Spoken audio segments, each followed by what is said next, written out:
السلام عليكم خوتي خواتاتي، كنتمنىكم تكونوا في احسن الاحوال يا ربي. عواشركم مبروكه، دخل علينا وعليكم الصحه والسلامه واش ما تمنيتوا يا ربي. مرحبا بكم معايا. نبداو الفيديو ديالنا بالصلاه والسلام على الحبيب، اللهم صل وسلم وبارك على سيدنا محمد. بغيت نحضر معكم العسل المنزلي اللي كيجي اكثر من رائع ان شاء الله. حنا على ابواب الشهر الكريم، عندي واحد الطلبيه ديال الشباكيه وقلت غادي ندير العسل. انا حاطاه معكم شحال من مره، كله الحمد لله ناجح وكل الطرق ديالو زوينه. درتو معكم العام اللي فات بالرنج اولا بهذاك الليم، سمحوا لي بهذا هو الليم اللي كيكون غير ناضف. هذا انا كاينه الشجره كاينه في دارنا وكنجيب منها. تغسلوه مزيان وديروه، غترجعوا للفيديو ديال العام اللي فات، راه العسل ما شاء الله اكثر من رائع. غادي نعاود ندير معكم هذا العسل اللي انا فايته دايره حتى هو حاطاه في القناه. غنديرو بالحامض وبالليمون وبالقرفه، كندير حتى القرنفل ولكن ما حضرش عندي انا. ان شاء الله غادي نديرو في الشباكيه. هنايا قطعت عندي 3 القوالب السكر لان محتاجه كميه ومازال غادي نصوب.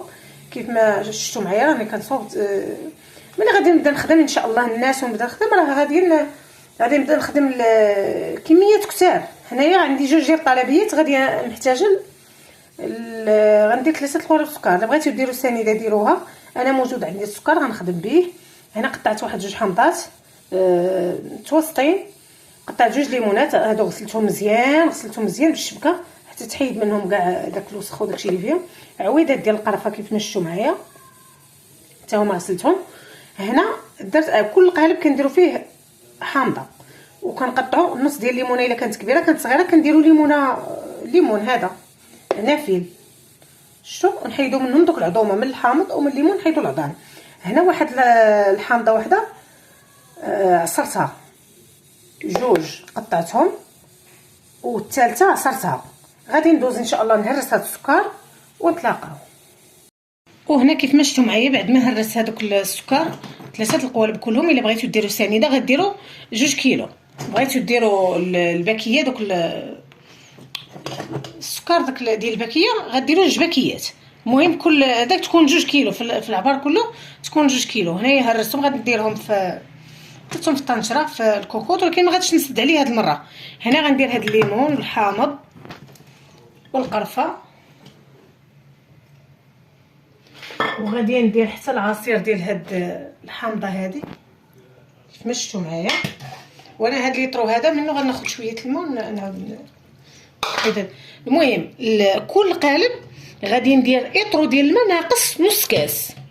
كل لتر ديال الماء غنقص منه نص كاس ديال العنبه باش يجينا العسل خاتر. هنا هذا راه نديرو به جميع المعسلات اللي غادي نخدموهم به. درت الاطرو الاول ناقص منه نص كاس، وهذا الاطرو هذا حتى هو ناقص منه نص كاس. انا كنعبر بهذا ديال الكاس ديال الخلاط، عندي فيه العبار، عندي القياسات فيه. هنا فين كنعبر ليطر. المهم ها هو القياس الاخر، يعني يطرو حتى هو نقص منه نص كاس. غادي نردو فوق البوطه وغادي نجهد عليه البوطه، غادي نجهدها. انا غنخلي الطنجره محلوله، ما غاديش نسد عليه بحال داك العسل اللي فايت. غنخليه حتى يبدا يغلي. مره تنحرك ديال معلقه الخشب، غندير معلقه خشبيه مره كنحرك حتى يذوب. ملي يذوب غادي نقص عليه البوطه على المهل وغادي نخليه حتى يطيب. وهانتوما معايا ان شاء الله غادي نزيد فيه الماء الزهر. المهم هانتوما معايا.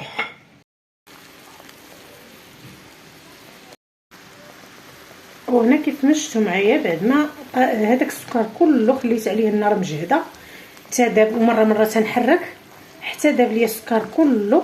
شوفوا ما بقاش حتى شي حاجه، وخليت النار مهيله متوسطه وخليته كيطيب بحال هكا بلا ما نسد الكوكوط بلا والو. وهنايا كيف ما شفتوا معايا اللون ديالو راه بدا كيتغير. الله يجعلو غادي نخليه على النار مهيله، الله يجعلو ما ياخذ حتى لساعتين.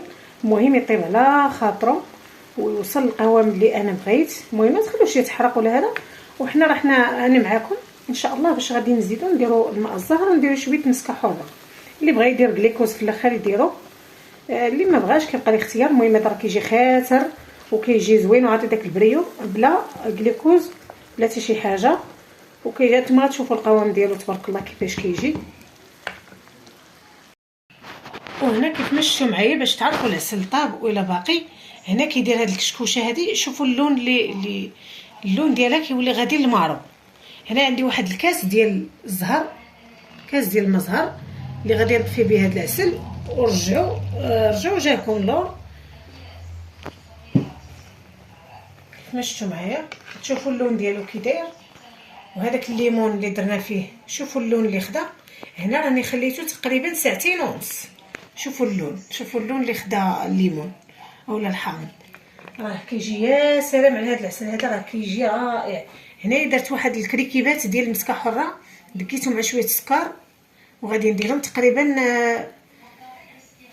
شي 3 الكريكيبات بحال هكاك ولا 4 على حساب انايا، على حساب 3 القوالب سكر. الا كان عندكم غير قالب سكر ديروا 2 حبيبات صغار ولا 2 كيلو السنيده. هنايا انا غادي ندير واحد المعلقه ديال الجليكوز، لان كنبغي داك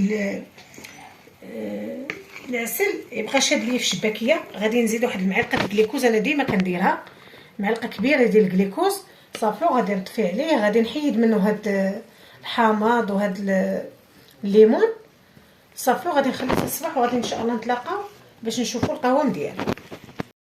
وهنايا بعد ما طاب العسل وخليته بات ليله كامله، انا طيبته طنجره محلوله ما سديتهاش بحال العسل اللي فايته دايره معكم.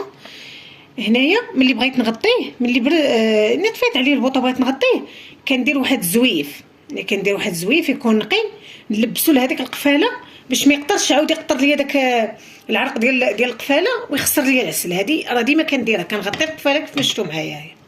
هذه خذوها قاعده.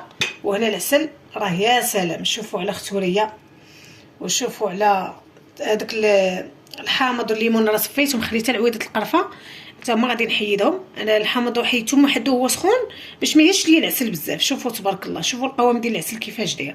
هذا غادي نخدموا به الشباكيه بعينينا مغمضين، وانا حطيته معكم العام اللي فات بالرنج اولا الليم، كل واحد شنو نقول ليه، هذاك اللي تينوض لبرا على برا راه كيكون موجود. شوفوا تبارك الله القوام ديال العسل كي داير. انا غادي نخدم به ان شاء الله الشباكيه، وغادي نعاود نصورها معكم. نديروا الباروك كيف قلت لكم العام اللي فات ضروري، لان كاينين واحد الطلبيات اللي هما دابا باغينهم الناس بغيدوهم على برا، وهذه غادي نخدموه ان شاء الله دابا بحول الله. الله يعطينا ويعطيكم العوين. والعسل راه هنا ما عطيش اللون في الطنجره، انا غادي نفرغوا لكم في واحد واحد الاناء اللي هو بيض، وغادي تشوفوا اللون ديالو كي داير. اللون ديالو واعر. ها نتوما خواتاتي بعد ما خويته هنا في هذا الاناء اللي غادي يبان لكم، وراه مازال راه الاضاءه شويه مع كي الجو ديال الشتا ما عطاناش ما عطاناش اللون ديالو الحقيقي. تبارك الله راه جا اللوين ديالو مذهب. وانتم كتحكموا في القوام ديال العسل. الا بغيتوه خفيف غادي خفيف على هكا، غادي تزيدوا واحد الكاس ديال الماء طايب وتخليوه يزيد يغلي واحد شويه. الا بغيتوه ثقيل غادي تزيدوا تخليوه يطيب شويه. والمسكه الحره راه عندها دور حتى هي باش يجي العسل في هذا القوام هذا وكيجي خاطر. ولكن الا درتوا المسكه حره في العسل حاولوا ديروا غير شويه في الشباكيه اولا ما ديروهاش. وهذاك الجليكوز انا درت واحد المعلقه كبيره ديال الجليكوز، الدور ديالها غير تعطينا داك البريو في العسل. اما هو راه تبارك الله راه كيبقى شاد في الشباكيه. وشو كيفاش كيجي، راه ما شاء الله كيجي ناجح وزوين. ولا بغيتو تصوبوا الشباكيه صوبوه على تيساع، صوبوه 3 ايام 4 ايام اولا على الاقل نهار ولا يومين باش تشوفوا العسل ديالكم واش ناجح. هذا لو بقى عندكم عام راه ما تيرجع لا سكر ما كيخسر. انا الحمد لله كنخدم به سنين هذه عمره ما حشمني والحمد لله.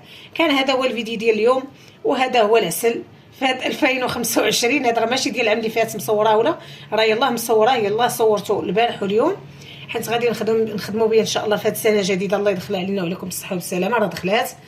كان هذا الفيديو ديال اليوم ان شاء الله، ونتلاقاو في الشباكيه.